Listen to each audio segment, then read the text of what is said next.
안녕하세요. 저는 고등학생 연년생 남매를 둔 40대 여자입니다. 아이들이 중학생일 때 이혼을 했었는데 이혼 당시 저를 두고 이런저런 소문이 많이 있어서 꽤나 힘들었습니다. 저에 대해서 잘 모르고 상황만 아는 사람들은 제가 뒤늦게 돈을 좀 벌기 시작하면서 남편과 시댁 식구들을 버렸다고 했고, 제 성격과 상황을 잘 아는 사람들은 참다 결국 이혼 도장 찍은 거라고 했었죠. 어찌 보면 둘 다 맞습니다. 결혼 생활 내내 가정주부로 살아왔던 제가 어떤 계기로 인해 뒤늦게 돈을 좀 벌기 시작했던 것도 맞고, 남편과 시댁 식구들을 참다 결국 이혼 도장 찍은 것도 맞거든요. 결혼 생활을 총 15년 정도 하고 이혼을 했는데 제 결혼 생활은 처음부터 그렇게 행복하지 않았던 것 같아요. 어머님과 신우가 처음부터 저를 몹시 마음에 안 들어 했거든요. 저는 지방의 작은 어촌 마을에서 나고 자랐습니다. 아버지는 배를 타셨고 엄마도 어촌일을 도우셨죠. 집안 형편이 엄청 좋은 편은 아니지만 그래도 가족끼리 사이 좋고 화기애애한 편이어서 행복한 유년 시절을 보냈었습니다. 아빠는 저에게 시골에서 계속 살 생각하지 말고 대학교는 꼭 도시로 올라가라고 하셨어요. 그래서 대학교 때부터 도시로 나와 혼자서 살게 되었습니다. 집안 살림이 빠듯한 걸 알았기에 늘 아르바이트를 하며 제 생활비와 용돈을 벌면서 살았죠. 그리고 대학교 졸업하자마자 한 회사의 계약직으로 취업을 하게 되었습니다. 그리고 그 회사에서 남편 된 사람을 만나게 되었습니다. 그 남자는 정직원이었는데 저보다 5살이 많았고 학벌도 좋은 데다 업무 능력도 좋아서 일찌감치 회사에서 인정받는 사람이었죠. 외모도 호감형인데다 예의도 바르고 일도 빠릿빠릿하게 잘해서 회사 윗사람들도 다 눈여겨보는 그런 사람이었습니다. 저는 계약직으로 들어가서 사무에 관한 잡무일을 하거나 손님이 오면 차나 커피를 내드리는 탕비실 업무도 같이 했어요. 같은 회사를 다니고 있지만 정직원과 계약직의 차이는 꽤 크다는 걸 몸으로 많이 느꼈던 것 같습니다.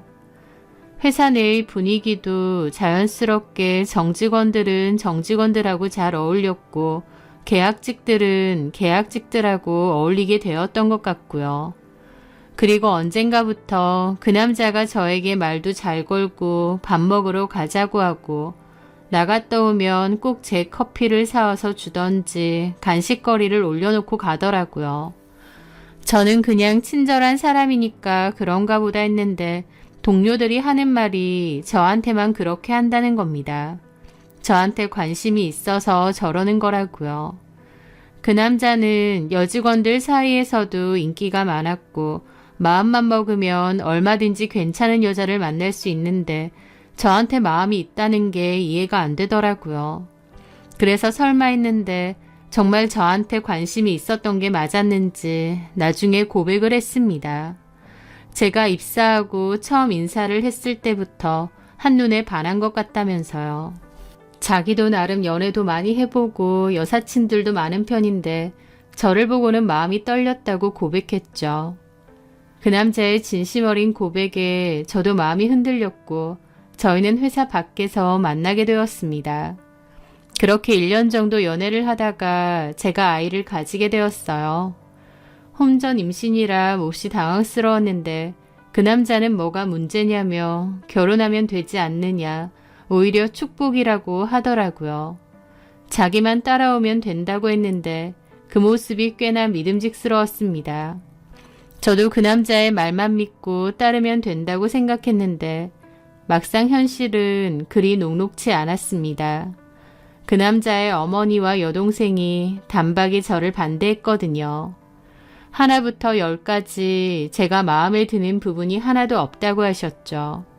학벌도 안 좋고 직업도 언제 잘릴지 모르는 계약직에 부모님은 시골에서 어부일을 한다고 하고 따로 모아놓은 돈도 없다고 하고 뭐 하나 마음에 드는 구석이 없다고 하셨습니다. 솔직히 어머님으로부터 그 얘기를 직접 듣는데 제가 생각해도 제가 마음에 안 드실 것 같더라고요. 번듯하게 키워온 아들의 며느리감으로 제가 얼마나 부족하고 마음에 안 드실지 알았기에 더 죄송했던 것 같습니다. 제 나름대로 저에게 주어진 환경 안에서는 열심히는 살았을지언정 남들이 보기에 그럴듯한 조건은 없었으니까요. 가족들의 반대에도 그 남자는 제가 임신을 했기 때문에 무조건 결혼할 거라고 했습니다. 어머님은 뒷목을 잡으셨고 그에 못지않게 그 남자의 여동생도 저를 마음에 안 들어 했습니다. 그 남자의 여동생은 그 남자와 10살 터울인 어린 동생이었고 저보다도 5살이 어렸습니다. 그때 당시 학생이었는데 예술고등학교를 다닌다고 했었고 발레를 전공한다고 했었죠. 그 여동생도 저 같은 새언니는 싫다고 길길이 날뛰었어요. 우리 오빠가 왜 언니 같은 사람이랑 결혼하느냐 그랬죠. 반대를 직접적으로 당하니 정말 가슴 아프고 비참했습니다. 하지만 그렇다고 뱃속의 아이를 포기할 순 없었어요. 또 저도 그 남자가 너무 좋기도 했고요. 결국 저희는 결혼을 강행했고 어머님과 여동생도 어쩔 수가 없었습니다. 그런데 막상 결혼 허락을 받아내고 나서도 또 문제가 있었어요. 어머님이 저에게 혼수를 요구하셨는데 제가 그때 돈이 별로 없어서 어머님이 원하시는 혼수를 할 수가 없었거든요. 고향에 있는 저희 여동생도 대학을 진학해야 했기에 그동안 제가 모은 돈은 다 여동생 등록금을 보태주었습니다. 일한 기간도 짧고 계약직이라 월급도 적은 편이었는데 그마저도 동생 등록금에 보탰기 때문에 제가 가진 돈은 별로 없었죠. 고향에 계신 저희 부모님도 저 결혼한다고 해주실 수 있는 돈이 따로 있지도 않으셨고요. 그래서 제가 갖고 있는 돈이라고 해봤자 있는 것 탈탈 모아도 500만 원 정도가 전부였는데 어머님은 꼴랑 500으로 시집 오겠다고 하는 거냐고 또다시 뒷목을 잡으셨죠. 양심이 없느냐고 저한테 소리도 지르셨고요. 저는 죄인 같은 기분으로 연거푸 죄송하다고 했고 그 남자는 제가 사회생활한 지 얼마 안 됐기 때문에 돈이 별로 없을 거란 건 알았다며 엄마 말은 신경 쓰지 말라고 했습니다. 여차저차 결혼은 했지만 결론적으로 저는 혼수를 하나도 안 해간 셈이었어요. 가뜩이나 마음에 안 드는 며느리인데 결혼한다면서 빈손으로 온 꼴이라니. 결혼 시작도 전에 엄청난 트집을 잡히며 시작한 거였습니다. 당연하게도 결혼 시작과 동시에 시집살이는 시작되었습니다. 어머님은 대놓고 제가 너무 마음에 안 들고 자기 아들이 제대로 헛발질한 것 같다는 얘기를 자주 하셨어요. 자식을 키우면 한 번은 속을 썩힌다던데 그게 결혼이 될 줄은 몰랐다면서 어떻게 골라와도 너 같은 걸 골라오느냐는 소리까지 하셨죠. 늘 인상을 쓰고 저를 보셨고 한숨도 푹푹 내쉬고 혼잣말로 마음에 안 든다, 마음에 안 들어 라는 소리도 잘하셨습니다. 그런 소리를 들을 때면 저도 너무 서글펐지만 애써 못 들은 척 했었죠. 신우도 마찬가지였습니다. 다른 사람과 저를 비교하며 깎아내리기 일쑤였죠. 남편이 저랑 사귀기 전에 만났던 여자가 있었는데 남편하고는 별로 안 좋게 헤어진 걸로 알거든요. 남편도 그 여자를 별로 떠올리고 싶지 않아 했고요.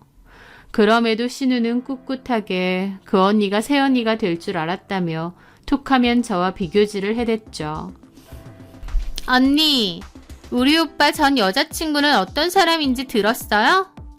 대강요. 우리 집에 한번 데리고도 왔는데요. 약사였어요. 그 언니 아빠는 대학병원 의사셨고 얼굴도 예쁘고 성격도 너무 좋아서 엄마나 나나 그 언니가 참 좋았거든요. 우리 오빠랑도 너무 잘 어울리고 우리 집하고도 참 잘 어울리고 당연히 그 언니랑 결혼할 줄 알았는데 참 사람 일은 모르는 건가 봐요. 그쵸? 이런 식으로 전 여자친구와 저를 비교하면서 잘 깎아내리는 겁니다. 저는 어머님과 신우가 저에게 함부로 말해도 성격상 잘 받아치지도 못했습니다. 그냥 그런 말 들으면 그랬느냐 억지로 웃고 말 수밖에 없었습니다. 어머님은 주변 분들에게도 제 욕이나 험담을 잘하셨어요. 결혼식 같은데 다 같이 가면 제가 옆에 있는데도 친척분들에게 대놓고 제 욕을 잘하셨죠. 요즘 세상에 돈 한 푼 없이 맨몸으로 딸랑 시집 오는 여자가 있다는 말 들어봤니? 나는 내가 그런 며느리를 얻을 거라고 생각도 못했다. 내 아들이라서가 아니라 반듯하고 뭐 하나 크게 빠지는 거 없이 잘 컸잖아. 저렇게 키워놓으면 뭐해. 쥐뿔도 없는 애먼년이 홀랑 빼가버리는데. 아휴, 내가 우리 아들 결혼만 생각하면 뒷목이 꽉 뭉친다. 라고 하시고요. 틈만 나면 주변 분들의 며느리는 어떻고 그 집안이 어떻고 하시면서 저와 비교를 했습니다. 그리고 저에게도 너는 시집 잘 가서 좋겠다. 가난한 집에서 쥐뿔 없이 커와도 남편 하나는 잘 얻었으니까 남편 복은 있나 보다. 네가 생각해도 남편 잘 물은 것 같지 않느냐. 그런 소리도 곧잘 하셨습니다. 제가 화내거나 대응을 잘 안 하니까 더 그러셨던 것 같아요. 저는 귀머거리 마냥 안 들리는 척하고 벙어리 마냥 입 꾹 다물고 지냈습니다. 제 성격이 답답하고 할 말 못하는 편인 것도 맞지만 또 제 마음속에서도 한편으론 그래, 내가 결혼할 때 돈 한 푼 안 해왔고 부족한 부분도 많으니 내가 탐탁치 않으신 게 당연하겠지 라는 생각도 좀 있었습니다. 제 스스로도 내가 못나서 그런 거라고 여겼던 거죠. 그리고 차라리 그렇게 생각하는 게 마음이 더 편하기도 했고요.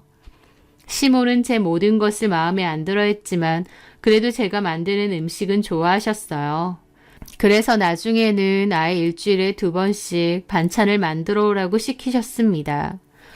매주 반찬 만들어서 일주일에 2번씩 꼬박꼬박 갖다 드리는 것도 쉬운 일은 아니었어요. 하지만 유일하게 어머님이 저에 대해서 인정하는 부분이라고 생각해서 힘들어도 결혼 생활 내내 그렇게 했던 것 같아요. 결혼 생활 동안 제 자존감은 바닥을 기었던 것 같습니다. 하고 싶은 말도 제대로 못하고 늘 참고 내 탓이다 생각하며 살았죠. 지금 생각해보면 어머님과 신우의 오랜 무시를 당하면서 제 스스로도 저를 하찮게 봤던 것 같기도 합니다. 내가 남편에 비해서 많이 부족하고 모자라다는 생각을 늘 했고 어머님에게 미안한 마음까지도 좀 있었던 것 같아요. 어머님 하시는 말 맞다나 아들 잘 키워놓고 저처럼 마음에 안 드는 며느리를 보셨으니까요. 하지만 돌이켜보면 그런 게 다 일종의 가스라이팅이 아닌가 싶습니다. 저를 먼저 좋아하고 쫓아다닌 것도 남편이고 헤어지자는 저에게 결혼하자고 매달린 것도 남편이에요. 제가 억지로 싫다는 남편 붙잡은 것도 아니고 서로 좋아서 한 결혼인데 마치 저만의 잘못인 양 제가 순진한 아들을 의도적으로 꼬셔낸 양 저를 미워하고 탓한다는 건 말이 안 된다고 생각합니다. 저도 좀 당당했어야 했어요. 하지만 그때는 그런 생각까지도 못하고 그냥 늘 고개 숙이고 기죽어서 지냈던 것 같아요. 제가 그렇게 저자세로 나오니까 어머님도 신우도 저에게 더욱 함부로 했던 것 같고요. 게다가 남편까지도 제 편은 아니었습니다. 남편도 어느샌가부터 자기 엄마나 여동생처럼 자기보다 제가 못났다는 생각이 깔려 있었던 것 같고 당연히 제가 어머님과 신우에게 맞춰줘야 된다는 게 있었어요. 결혼 초반에야 그나마 저를 위로해주고 다독여줬다면 나중에는 당연하다는 듯이 엄마와 신우까지 챙기고 제가 희생하고 참기를 바라더라고요. 그 많았던 일들을 일일이 말은 못하지만 결혼 생활 내내 남편에게 서운한 것도 많이 쌓였고 자존감도 바닥을 기었던 것 같습니다. 가장 내 편이 되어야 할 남편조차도 자기 엄마랑 동생 입장에서만 생각하고 비슷하게 저를 무시했으니까요. 그렇게 결혼 10년 차가 됐을 무렵이었습니다. 남편은 그맘때 다니던 회사를 갑자기 그만두고 본인 일을 하겠다고 했어요. 저는 남편을 만류했습니다. 남들은 다니고 싶어도 못 다니는 회사인데 왜 굳이 그만두려 하느냐고요. 하지만 남편은 저한테 집에만 있으니 뭘 알겠느냐고, 회사에서 얼마나 힘든지 아느냐고 하더라고요. 그리고 본인은 능력이 좋은 사람이니 나가서 혼자 일해도 얼마든지 더 잘 될 수 있는 사람인데 회사 안에서 자기 능력을 썩히기 싫다고 했습니다. 제가 뭐라고 말리든 남편은 이미 퇴사를 결심했더라고요. 어머님에게도 이 사실을 알렸고 본인 사업을 한다고 하니 어머님도 잘 생각했다고 하셨습니다. 남자가 야망이 커야 더 잘 되는 법이라고 하시면서요. 결국 남편은 회사를 그만두고 본인 사업을 시작했습니다. 회사 안에서 인정받으며 다녔던 사람이라 혼자 나와서도 잘할 수 있을 거라 생각했지만 현실은 그렇지 않은 듯 했습니다. 호기롭게 시작했지만 남편의 생각처럼 사업 운영은 잘 되지 않았고 꽤나 힘들어했죠. 1년 넘게 꾸역꾸역 유지는 했지만 수입은 거의 없다시피 했고 당연히 저희 생활도 몹시 힘들어졌습니다. 남편 퇴직금이나 그동안 모아놓은 돈도 사업 자금으로 대거 들어간 탓에 여윳돈도 많지 않았고요. 저는 남편의 개인 사업이 점차 어려워지기 시작할 때부터 생활비가 부족해 아는 언니네 식당에서 아르바이트를 조금씩 했는데 남편과 어머님은 그것도 뭐라고 하더라고요. 그거 벌어서 얼마나 번다고 밖으로 놔두냐고요. 하지만 남편이 벌어오는 수입이 없기 시작하면서 제가 버는 돈으로 생활을 이어나가야 했습니다. 저는 뒤늦게라도 남편에게 사업을 접고 다시 회사를 찾아보는 게 어떻겠냐고 했는데 남편은 고집을 부렸어요. 아이들도 점차 커가고 한창 돈도 많이 들어갈 시점이라 마이너스 통장까지 뚫었고 사는 게 너무 빡빡하고 힘들더라고요. 어머님은 그 힘든 와중에도 저한테 생활비나 용돈을 요구하셨습니다. 원래도 드리긴 했는데 남편이 더 이상 수입이 없어도 주던 건 계속 달라고 하신 거죠. 제가 남편 사업이 잘 안 돼서 요즘 수입이 없다고 말을 해도 아니 우리 진수가 십몇 년을 그 좋은 회사에 다녔는데 그동안 모아놓은 돈도 따로 없어? 너는 살림을 여태까지 어떻게 한 거야? 라며 펄쩍 뛰시더라고요. 저는 어이가 없었죠. 남편 연봉이 적지는 않다고 해도 집안에 돈 버는 사람이 남편뿐이었습니다. 그 돈으로 아이 둘 딸린 저희 집 생활비는 물론 어머님에게도 생활비, 틈틈이 용돈까지 보내드렸습니다. 한 사람이 버는 돈으로 두 집 생활비를 쓰는데 당연히 여유가 있을 리 없죠. 어머님도 따로 일을 하지 않으셨고 신우도 대학 졸업하고 나서도 간간히 발레 공연 관련 단기 아르바이트 정도만 했을 뿐 정기적인 수입이 없었거든요. 제 딴에는 오히려 저희 집 생활비를 줄여도 어머님에게 들어가는 돈은 유지하려고 노력했는데 이제 와서 저한테 따로 모아놓은 돈도 없느냐고 여태까지 뭐 했느냐고 화를 내시더라고요. 그러면서 저한테도 남편만 바라보지 말고 애들도 컸는데 일을 좀 하랍니다. 남편한테만 기대면 얼마나 부담스럽겠느냐고요.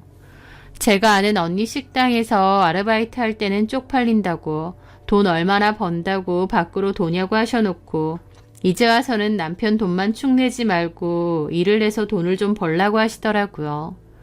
어쨌든 남편이 사업을 접지 않고 적자만 계속 나고 있는 상황이라 저라도 따로 돈을 벌 곳이 필요하긴 했습니다. 그러던 차에 제가 일을 돕던 가게 주인인 언니가 개인 사정으로 가게를 팔 거라고 하더라고요. 저는 음식하는 것도 자신 있고 또 언니네 일을 도우면서 대강의 가게 운영에 대해서도 틈틈이 알게 되었습니다. 그래서 차라리 내가 인수를 받아서 할까 싶더라고요. 언니도 제가 인수받는 게 제일 좋을 것 같다면서 단골이 좀 있는 편이니까 제가 받아도 장사가 나쁘지 않을 거라고 했죠.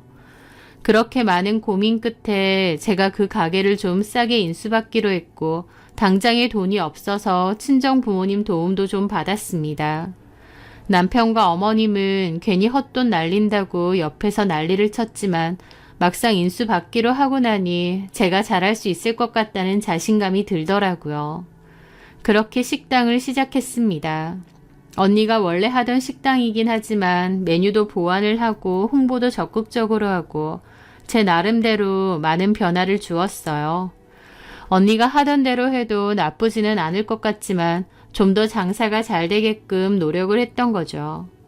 특히 저희 엄마가 고향에서 잘 해주시던 반찬과 메뉴도 선보였는데 그게 꽤나 인기를 많이 끌었습니다. 그 메뉴가 저희 식당 대표 메뉴가 되면서 멀리서도 저희 식당을 찾으러 오시는 분들이 꽤 됐거든요. 언니가 운영할 때도 장사가 나쁘지는 않았지만 제가 운영을 맡고 나서부터 손님도 정말 많이 오고 장사도 잘 됐습니다. 직원도 구하고 정신없이 일을 했었죠. 어머님과 남편도 처음엔 저한테 괜한 돈 날린다고 했지만 막상 저희 가게가 잘 되는 걸 보고는 놀라더라고요. 결혼 후 10년 넘게 집안에서 눈칫밥 먹으며 움츠러든 채로 살았다가 제 일을 하고 또 잘 되기 시작하니 너무 재밌고 신났습니다. 제가 돈을 잘 벌기 시작하면서 저희 집 생활도 안정적으로 되었죠. 그때부터 어머님 생활비도 제가 번 돈에서 드렸습니다. 하지만 제가 벌어서 드린다고 해서 어머님이 딱히 저에게 고마워하는 건 없었습니다. 오히려 장사 좀 잘 된다고 남편이나 시댁 우습게 알지 말고 제 도리를 잘 알라고 하셨죠. 저한테 돈은 받을지언정 끝까지 타박을 하시는 것도 어머님이셨습니다. 저도 겉으로는 내내 하면서도 속으로는 그런 게 다 쌓여갔죠. 그렇게 몇 년의 시간이 더 흘렀습니다. 남편은 매출도 없는 그 사업을 꾸역꾸역 이어가고 있었고 사실상 저희 집의 실질적인 가장은 저였습니다. 그런데 그맘때쯤 남편이 저에게 하던 사업을 정리하고 새로운 사업을 해보겠다며 사업 자금을 좀 해달라고 하더라고요. 저는 거절했죠. 차라리 내가 분점을 또 낼 생각인데 우리 매장 관리를 같이 하자고 했습니다. 남편은 싫다더라고요. 본인 능력이 있는데 마누라 하는 일에 곁다리 껴서 하고 싶지 않대요. 남편은 자존심이 정말 강했고 제 식당에서 버는 돈으로 먹고 살면서도 제가 하는 일을 곧잘 무시했습니다. 하여튼 남편은 저에게 투자라고 생각하고 사업 자금을 좀 대달라고 했고 저는 굳이 위험을 감수하며 그러는 건 싫다고 투자금은 줄 수 없다고 했습니다. 남편은 저한테 돈 좀 번다고 남편을 우습게 안다고 했고 저한테 섭섭해 하더라고요. 하지만 저 역시도 말을 안 해서 그렇지 섭섭한 게 한두 개였겠나요. 오히려 제가 많았으면 많았죠. 당신이고 어머님이고 그렇게 나 무시해놓고 어쨌든 내 돈으로 지금은 생활하지 않느냐. 그런데도 아직도 나 무시하고 내가 하는 일도 무시하면서 그 와중에 사업 자금은 대달라고 하면 내가 그걸 대줘야 되느냐고 했죠. 그 일로 남편과 저는 자주 다퉜고 사이도 몹시 안 좋아졌습니다. 그동안은 제가 웬만해선 다 맞춰주고 참아주었지만 저도 더 이상 그러기 싫었고 제 할 말을 하기 시작했어요. 제가 더 이상 참지 않으니 남편과 저도 다투기 시작했죠. 또 싸우고 나서도 원래는 제가 적당히 눈치 봐서 남편을 달래주거나 사과를 했는데 이제는 구태여 먼저 나서서 풀고 싶지도 않더라고요. 그래서 남편과 저는 그맘때부터 사이가 소원해지기 시작해서 서로 말도 안 하고 나중에는 한 집에서도 거의 남남처럼 지내게 되었습니다. 그런데 그 와중에 어머님까지 무리한 요구를 하시는 겁니다. 바로 저한테 신우의 혼수 자금을 대달라는 것이었죠. 신우가 만나는 남자가 변호사인데 결혼 약속을 했다면서. 그런데 그 남자네 집이 부자고 그 남자네 어머니가 건물을 몇 채나 들고 있다더라. 인사도 드렸고 둘이 결혼을 준비할 건데 우리 집에선 아무것도 안 해가는 건 말이 안 된다며 혼수 명목으로 1억 정도는 해가야 될 것 같다고 하셨죠. 그 부잣집에 시집가고 거기서 으리으리한 집도 해주는데 혼수 1억 해가는 거면 적게 해가는 거라고 하면서요. 저는 그 얘기 들으면서 신우가 결국 돈 많은 남자를 물었구나 싶더라고요. 신우는 그전부터 사짜 직업 남자들만 있으면 어떻게든 소개받으려고 했거든요. 그렇게 만나고 사귄 남자도 좀 있고요. 결혼으로 신분 상승하고 싶은 욕구가 꽤 컸었고 외모 치장하는 데는 돈을 아끼지 않았어요. 그래서 어머님에게 드리는 생활비도 사실 신우가 쓰는 돈이 대다수였을 정도였습니다. 피부과 다니고 미용실 다니고 필라테스 다니고 외모 가꾸는 데는 돈을 엄청 들였거든요. 그래서 외모만 보면 뺀질뺀질합니다. 하지만 겉만 그렇게 가꿔대면 뭐하나요? 속에는 든 것도 없고 개념도 없는데요. 하여튼 돈 많은 남자든 직업 좋은 남자든 하나 물어서 시집 가겠다는 의지가 굉장히 강했는데 결국 직업도 변호사인데다 집안도 건물을 여러 채 들고 있는 부잣집 남자를 물은 겁니다. 신우 입장에선 절대 놓치기 싫은 남자였겠죠. 시어머니 입장에서도 마찬가지고요. 네, 신우가 부잣집 남자에게 시집 가는 거 다 좋다 그겁니다. 그런 남자를 잡은 것도 결국 신우 능력이겠죠. 근데 문제는 그 결혼에 필요한 1억을 왜 저한테 요구하느냐 그거죠.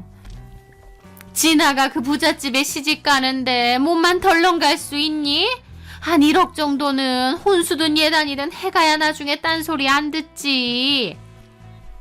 그 집에서 굳이 할 필요 없다고 했다면서요. 물론 그 어머님이 그렇게 말은 했다지만 그 말만 믿고 진짜 몸만 가면 되겠어?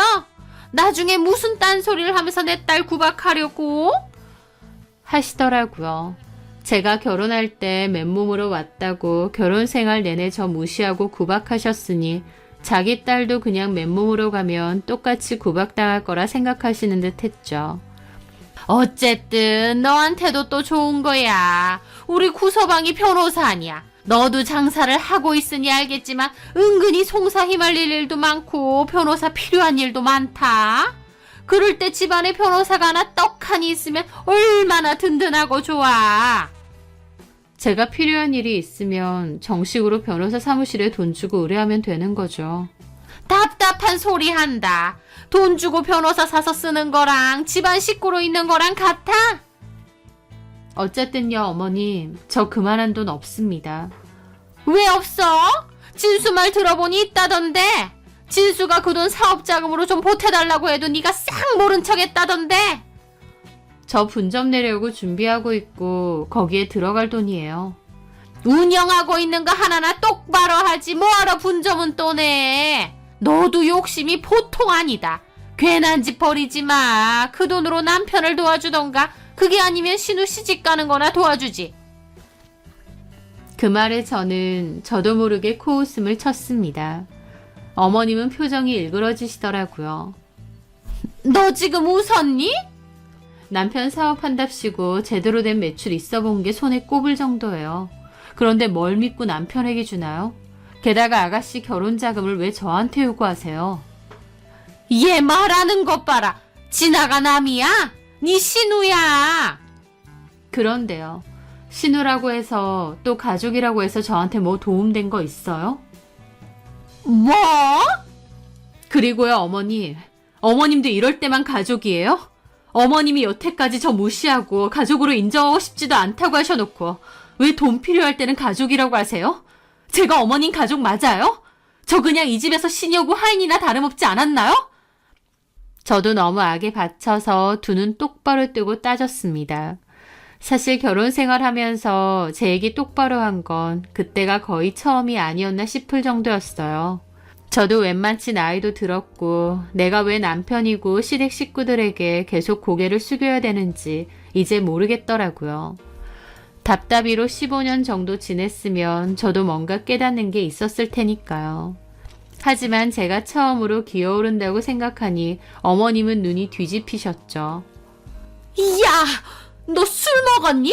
아니면 약 먹었어? 어머님 때문에 술 먹고 싶고 약 먹고 싶은 적 많았죠. 어머님도 참 대단하세요. 저한테 미안하지도 않으세요? 저도 결혼하면서 해온 거 없지만 반대로 어머님한테도 딱히 받은 거 없습니다. 그러면서도 결혼 생활 내내 저희 친정 무시하고 저 무시하고 근데도 제가 드리는 생활비며 용돈은 다 받으셨죠. 저도 이제 정신 차렸어요. 가만 생각해보니 내가 왜 그래야 되는지 모르겠더라고요. 근데 그 와중에 아가씨 결혼 자금 1억이요. 그럴 일 죽어도 없습니다. 아가씨 결혼 일은 어머님과 아가씨가 알아서 하세요.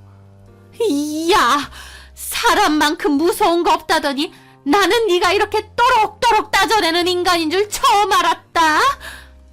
그러셨겠죠. 제가 그동안 바보 멍청이처럼 살았으니까요. 남들이 그러대요. 돈도 잘 버는 식당 사장님의 남편이고 시댁 식구들 다 건사하면서 고맙다는 말은 못 들을지언정 왜 무시당하고 사느냐고요. 누가 그래? 누가 그런 허튼 소리에? 너 혹시 남자라도 생겼니? 참나, 됐습니다, 어머니. 저도 더 이상 안 참겠다는 말씀 드리는 겁니다. 아가씨 결혼은 알아서 시키세요. 그리고 더 이상 반찬도 못 해드립니다. 반찬이 필요하시면 사서 드세요. 저는 그렇게 말하고 어머님 집을 나왔습니다. 내내하고 순종적으로 살아오니까 사람을 어디까지 무시하시나 싶더라고요. 남편은 그 일로 거품 물고 난리를 치면서 이혼당하고 싶냐는데, 와, 어머님 못지않게 남편도 상황 파악이 안 되는구나 싶더라고요. 이혼하고 싶으면 해줄 테니까 어디 서류 들고 오라고 했습니다. 제가 그렇게 나오니까 남편도 흠칫하더라고요. 그러고 나선 어머님께 사과를 드리라느니 하길래 사과를 받을 사람이 누군데 사과 운운하느냐, 이혼해 줄 테니 서류 들고 오라고 큰 소리 쳤습니다. 제가 오히려 엄청 세게 나가니까 남편은 더 이상 입도 뻥끗 않더라고요. 이제 와서 이혼당하면 지 손해니까요. 남편의 태도를 보면서 애초에 처음부터 저를 사랑하고 좋아했다기보다 지 입맛에 맞게 굴어서 나를 좋아했나? 내가 시골에서 올라오고 순진해 보이고 잘 휘둘릴 것 같으니까 나를 선택했나? 싶은 생각까지 들더라고요. 하여튼 저는 남편과 시댁 식구들과 사이가 몹시 안 좋아졌고 이혼까지 생각하고 있었습니다. 남편과 어머님은 제가 돈 좀 벌었다고 본성이 나온다지만 저도 참고 참았던 게 그맘때 다 터지는 것 뿐이었어요. 어쨌든 이혼에 대한 얘기까지 오가며 갈등이 심해지고 있던 때였습니다. 그맘때 가게에 관한 일로 건물주인 최 사장님이 저희 가게에 들르셨어요. 저희 가게 음식도 좋아하셔서 일이 없이도 종종 와서 식사도 하고 가셨죠.